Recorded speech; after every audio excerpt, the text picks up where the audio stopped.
जो जो जो एगो गाना रहे हम नेहा जी के बहुत बड़का वाला फैन हनी तो उहे के गाना गावत हनी रेट बलम करिया ऊपर नीचे सेट बलम बेरे बेरे सर के चरवा आई ना पेन लगा दे अड़ जाए तो सड़िया पढ़ल नजरिया तो सड़िया फिर से पहिरे के हमरा के पवन सिंह के गायिका गाना गवावल चाहता या चाहे गावल चाहता तो यहाँ आके गवा सकता और गा भी सकता। कैसे कि कलाकार बने माई बाबू के भराई हो खटत खटत जय है जे नागे अराई हो कर जाना कब माई बाबू के खुशी बा इतना खुशी बा कि हम दिन रात हंसत रहम तो लोग हमरा के जाना था तो उनमें बड़ा बहुत ज्यादा बड़ा सुपरस्टार शिवानी सिंह के स्टूडियो में मौजूद है और जिनका आज बहुत भव्य तरीके से ओपनिंग किया गया है। उनसे कुछ खास बातचीत करेंगे और इनके साथ काफी लोग हैं और इनकी कामयाबी के पीछे की राज जानेंगे क्योंकि बहुत कम समय में इन्होंने बहुत अच्छी कामयाबी हासिल किया है और भोजपुरी क्वीन कही जाती है शिवानी सिंह। तो चलिए इनसे खास बातचीत करते हैं। पहले तो स्वागत है शिवानी जी आपका। जी भी चैनल के थ्रू हमरा के सुना था देखा था सबके पैर छू के प्रणाम बा। और शिवानी जी बहुत कम समय में इतनी बड़ी मुकाम मिली है, इसका पीछे का किसको श्रेय देना चाहेंगी? सबसे बड़ा श्रेय तो पापा मम्मी के जाता और बाद हमारे दादाजी कैसे हमरा के बहुत कुछ वहाँ से सीखे के मिलल बटे और सब बढ़िया बा। हम डिस्टर्ब हो जाते सब बोलत था तो फिर बस ठीक।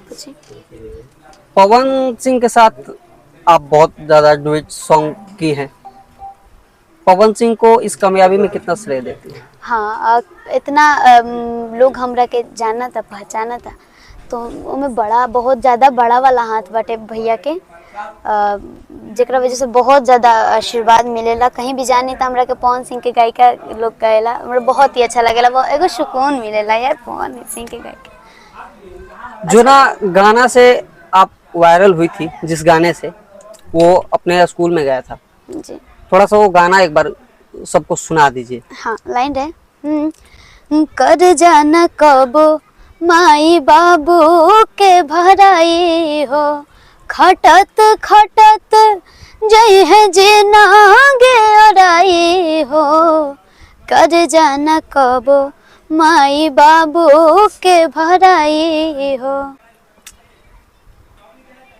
आप अगल बगल की गांव की जितनी भी लड़कियां हैं, नई गायिका जो उभरते हुए कलाकार हैं, उनकी आप इंस्पिरेशन हैं और बिहार में बहुत सारे ऐसे कलाकार हैं उनकी आप इंस्पिरेशन है, इसको लेकर क्या कहिएगा? देखिए हम बहुत ज़्यादा ये नहीं कह सकत कि हम केहू के कहानी, लेकिन बस इतना काम कि मेहनत कर जाओ। अगर मन में जुनून बाटे कि हमरा ये सब करही के बाटे कोनो भी कामों को, जब मन में जुनून रहेला तो ओकरा अनुसार मेहनत करल जाला और मेहनत करन तो जरूर सफलता मिली। तो बस स्टूडियो खोल के कितना खुशी है?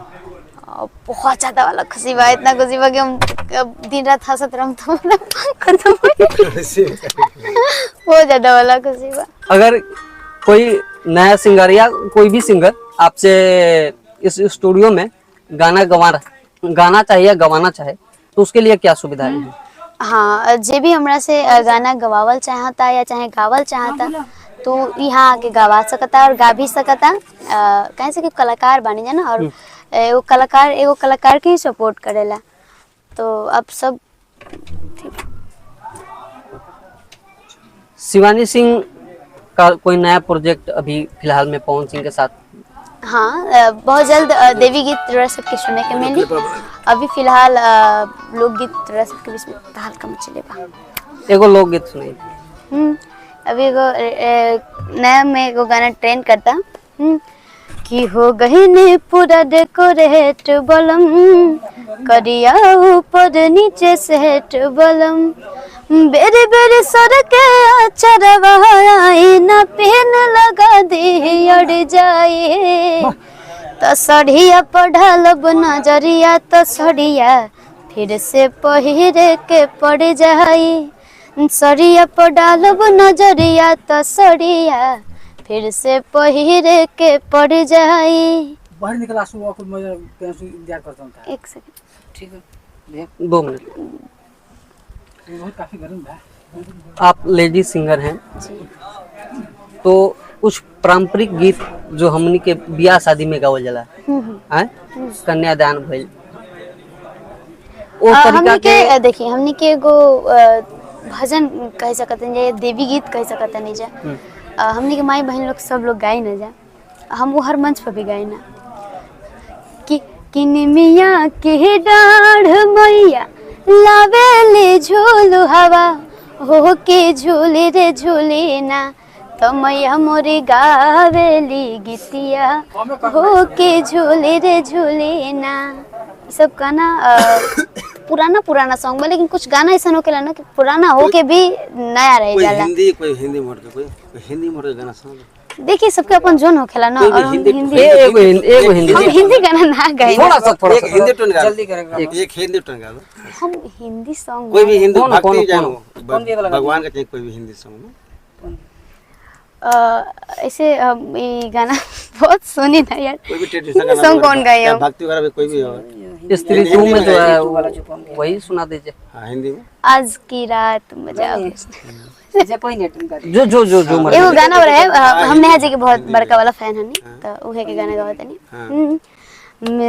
यार हम भोजपुरी सिंगर हनी, तो ऐसे अच्छी मत दिया जाए।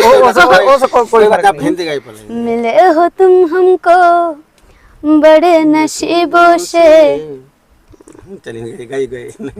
अब रोडे गाने। नहीं हम गाने दे हम गाई गई। चलिए ठीक। मिले हो तुम हमको बड़े नसीबों से, चुराया है मैंने किस्मत की लकीरों से। तेरी मोहब्बत से सांसें मिली है। बस इतना ही चाहूँ। तो चलिए वीडियो को यही समाप्त करते हैं, और हमारे साथ भोजपुरी क्वीन शिवानी सिंह थी। तो चलिए